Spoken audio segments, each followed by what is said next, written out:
El CEBINE es un pasillo que está distribuido por control, oficialía.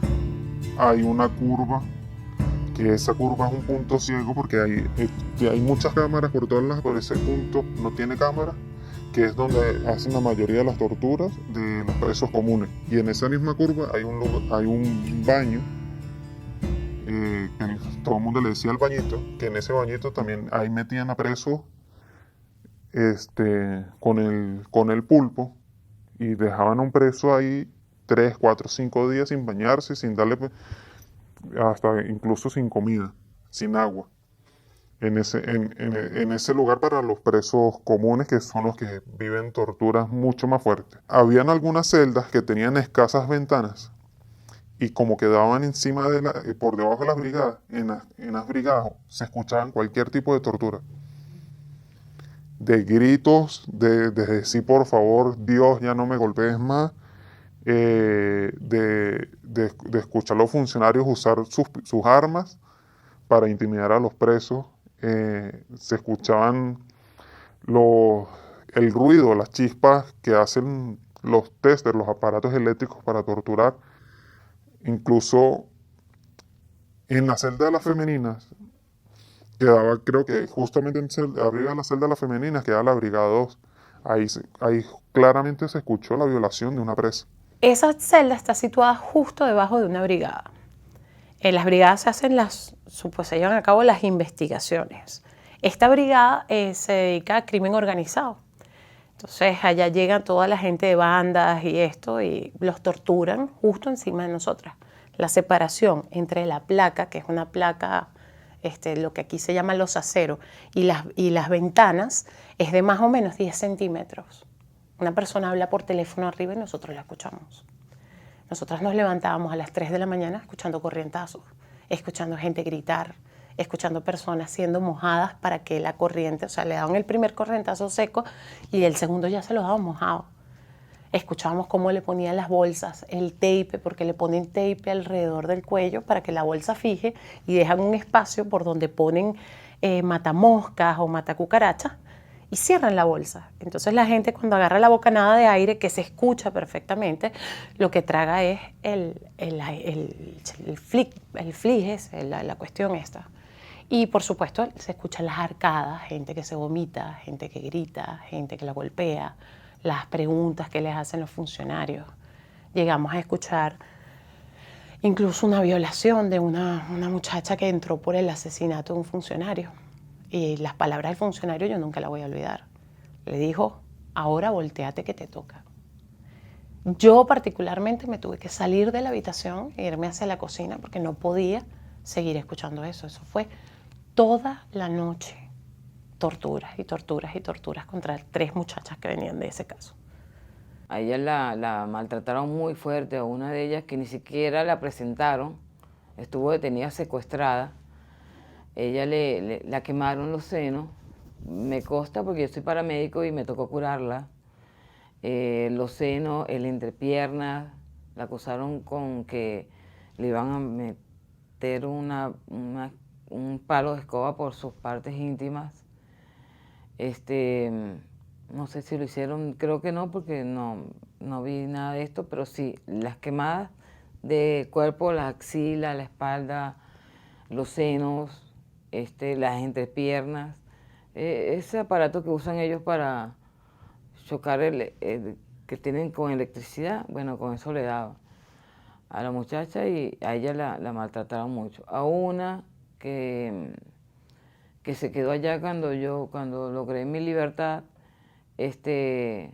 la golpearon, le dieron palos en la cabeza envueltos con periódicos, tenía chichones. Ella me enteré que falleció de un problema de la cabeza, un tumor que se le formó y murió. Ellos me dicen que yo levante las manos y pasan la esposa por uno de los tubos de la reja, me ponen la otra mano y me levantan. Quedo yo con los brazos plenamente levantados, el peso mío cae hacia el piso y lo mucho que yo podía colocar era la punta de los pies. No estaba parado firmemente, sino que tenía todo mi peso apoyado sobre las esposas. Ahí entran a la oficina alrededor de 4 o 5 funcionarios y todos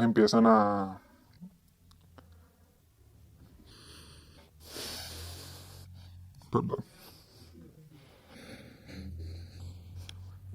empiezan a golpearme fuertemente en las costillas, a darme golpes en el pecho, a patearme mientras que yo estaba guindado en la reja. Fue un rato largo, o sea, no podía describir el tiempo que duré. Para mí fue eterno, porque 5 o 6 personas cayéndome a golpes de todas las maneras al mismo momento es fuerte para uno. Las torturas fueron desde golpes hasta con un palo de golf en la cabeza, hasta falsas ejecuciones, simulación de ejecuciones donde me ponían la pistola en la cabeza y me decían pide tu último deseo. Bolsas negras en la cabeza y dándome golpes para que perdiera el aire. Baigón en la bolsa negra para que fuera, y bueno, fueron días enteros dándome golpes, se turnaban hasta las mujeres. Tengo el cuento de un compañero que todavía estaba preso en el helicoide, que Ronnie lo torturó. Que tiene el cuento de que le colocaban una colchoneta en todo el cuerpo, amarraban la colchoneta y le caían a batazos. O sea, dar un bate de béisbol, darle a una persona con la colchoneta se siente el golpe, pero no va a dejar las marcas. Incluso esa es una de las torturas bases que aplican los funcionarios del SEBIN. Tratan de maltratarte y vejarte, de decirte cosas horribles, de cosas que te pueden pasar, que si no acatas las instrucciones te puede ir mal, que yo te puedo meter en ese lugar que llaman el Tigrito. El Tigrito fue algo que ellos crearon allí, donde amarraban a la gente y la guindaban de un brazo y permanecían, dormían ahí toda la noche. Las otras las oíamos, porque oías los gritos cuando eran apaleados, oías los gritos cuando eran quemados, eso sí lo podías oír, pues. Porque oías inclusive, todo era muy silencioso, oías inclusive el silencio, pues lo hacían como en la madrugada, ¿no? Y un silencio total, y de pronto oía como un chispazo, un y ¡ah! El grito. Entonces, el silencio se hacía de nuevo y solo los sollozos de la persona que en ese momento estaba siendo maltratada, pues. Y al año intenté quitarme la vida. Me intenté cortar las venas. Lo que pasa en estos 4, 6, 8 días que estas personas están desaparecidas. Bueno, en estos días son interrogados y obligados a firmar actas por estos funcionarios del SEBIN, a grabar videos inculpando a políticos importantes como para querer hacer ver que ellos están incursos en algún plan desestabilizador. Para ellos son torturados, cuestión que nosotros hemos venido denunciando y que hemos venido denunciando desde la organización que pertenecemos, la Coalición por los Derechos Humanos y la Democracia, y hemos señalado que la tortura se ha institucionalizado en Venezuela. Acá las torturas más atroces, más vulgares que se puede imaginar cualquier ser humano, las hemos visto en Venezuela en los últimos tiempos. El caso del capitán Juan Carlos Nieto Quintero, el caso del capitán Juan Carlos Caguaripano, el coronel García Palomo. Son muchas las torturas. Son cientos de venezolanos que han sido torturados en los últimos años. ¿Qué tipos de torturas?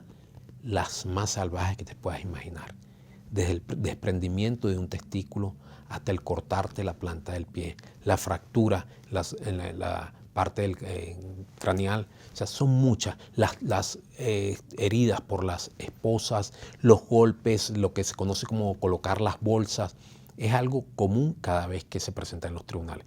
Por eso desde la coalición hemos hecho esta afirmación tan dolorosa que la tortura se ha institucionalizado en Venezuela con el silencio cómplice de las instituciones. Me decía, hoy si no me lo mamas, no duermes. Y llegó en oportunidades a ponerme su miembro en la cara. Momento de doblegarte. Ellos quieren doblarte, quieren conseguir que te quiebres.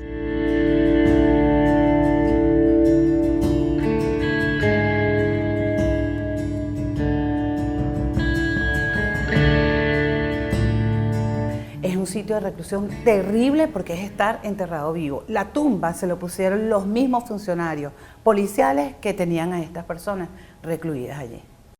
Esa sede es muy particular porque es propicia para torturar desde el punto de vista de lo que es el aislamiento celular, lo que llaman también tortura blanca, que consiste en que las personas que son recluidas allí son aisladas absolutamente de todo su entorno familiar, de todas las personas. La temperatura es a 9 grados centígrados, todas las paredes son blancas, allí no tienen libros, no tienen absolutamente nada, solo permanecer en esa celda que es muy pequeña durante todo el tiempo que vaya a estar allí recluido, ¿no? La tumba te destruye interiormente. La tumba es, como se conoce a nivel mundial, es un centro de tortura blanca. La tumba está diseñada para afectar a las personas psicológicamente. La celda es un espacio mínimo de 2x3, tienen una cama de cemento que le llaman catre. Tienen una cámara que los vigila las 24 horas del día. Ellos no pueden encender y apagar la luz cuando lo deseen, eso lo manejan directamente los funcionarios. Es un espacio mínimo, están encerrados las 24 horas del día, los 7 días de la semana. El aire acondicionado siempre está prendido porque no tienen acceso a ningún tipo de ventilación que no sea la ventilación artificial. Es un sótano 3. Entonces el aire siempre está prendido, son temperaturas bajas, hace frío, hace mucho frío.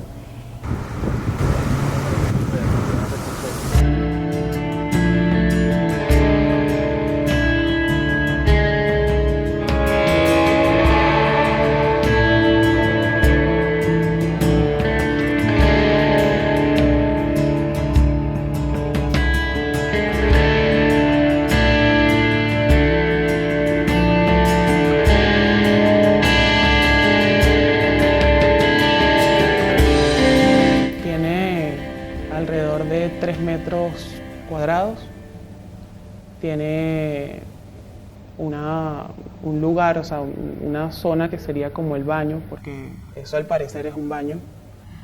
Allí han estado aproximadamente 15, yo creo máximo 15 personas en ese mismo lugar. Está cerrado, no tiene ventilación de ningún tipo, no hay agua.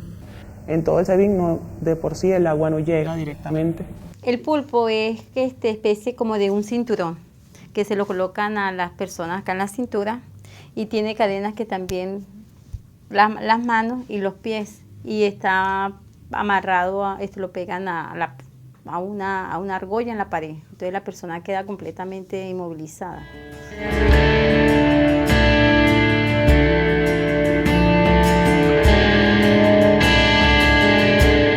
La diferencia de trato entre preso común y político viene dada por la exposición pública del preso político. El preso político tiene organizaciones que piden por él, abogados que piden por él, personas incluso famosas, o sea, ya hay más organización en la defensa.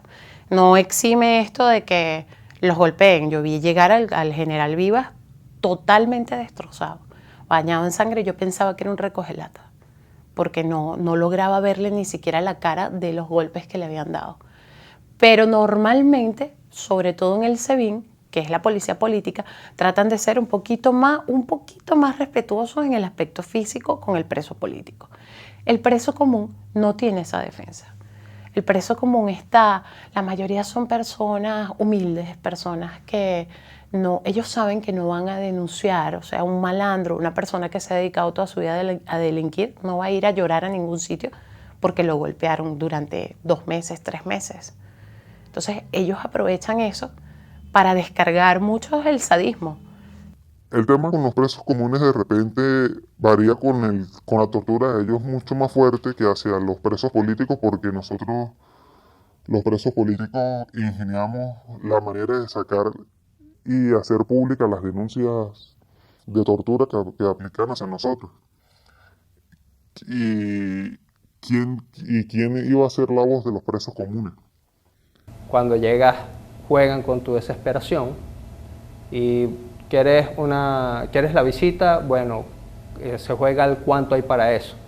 Tienes que pagar para que te dejen la visita temprana, tienes que pagar para que te permitan hacer una llamada, tienes que pagar para que te permitan pasarte las cosas, tienes que pagar. Y como obviamente siempre me negué a pagar, porque yo les decía, ustedes están violando mis derechos, todos mis derechos, pues siempre era como un aplique, lo que normalmente era una salida al sol, que debería ser todos los días, por lo menos 1 hora diaria. Allí tenían listas cerradas, que eran los que estaban en la lista y no permitían salir a más nadie. 1 hora al día, de 7 a 8 de la mañana, los días martes, jueves, sábado y domingo. Pero si no estabas en esa lista, no podías salir. Y para entrar en esa lista tenías que pagar cierta cantidad de dinero. Para que te incluyeran en la lista de visitas, tenías que pagar cierta cantidad de dinero. Para que te pasaran las cosas que tus familiares te dejaban en la puerta, tenías que pagar cierta cantidad de dinero.